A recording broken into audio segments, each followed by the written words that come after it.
هاد الرباعه ديال الاعلاميين الصراحه اللي فاجئوني بزاف السنه كامله، وهما اشرف حكيمي دار، اشرف حكيمي فعل، اشرف حكيمي ترك، ولكن النهار اللي احتاجهم اشرف حكيمي عطاوه بالظهر. هنا كيبان لك النفاق، اولا هما مدعومين من شي جهه. يوسف شيبو المغربي الحر ما غاديش نستناو من شي واحد براني باش يجي يدافع علينا. كاينين الرجال وكاينين المغاربه. اسمع معايا يوسف شيبو شنو قال على اشرف حكيمي. انه مظلوم على المستوى الاعلامي، خصوصا في المراحل هذه ديال، خصوصا على المسابقه اللي الجائزه، الفوز بالجائزه الكره الذهبيه، لانه الان اصبح الكل يعتقد، النقاد وبعض المحللين يحصرون الجائزه بين يامال وبين ديمبلي فقط، ونسوا ان هناك لاعب اخر كذلك ممكن يفوز بها، اللي هو اللاعب حكيمي.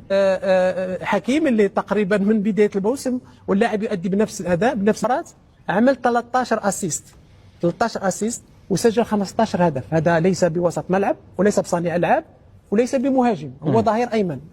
ثاني شيء، عندك اول مدافع في التاريخ يسجل في ربع نهائي دوري الابطال، يسجل في نصف نهائي دوري الابطال، ويسجل في نهائي دوري الابطال، ولا مدافع سجل اهداف. دائما اكثر لاعب يركض، لانه دائما المسافه ديال الظهير الايمن من الدفاع للهجوم تقريبا 80 متر او 90 متر، يركض ثم يدافع، يهاجم ثم يدافع.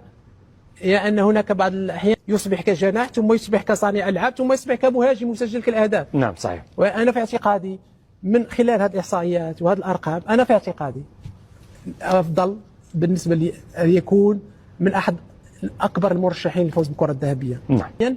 افضل ظهير موجود في العالم، لكن ويجب كما قلت اعطائه حقه، لانه لاعب ادى افضل موسم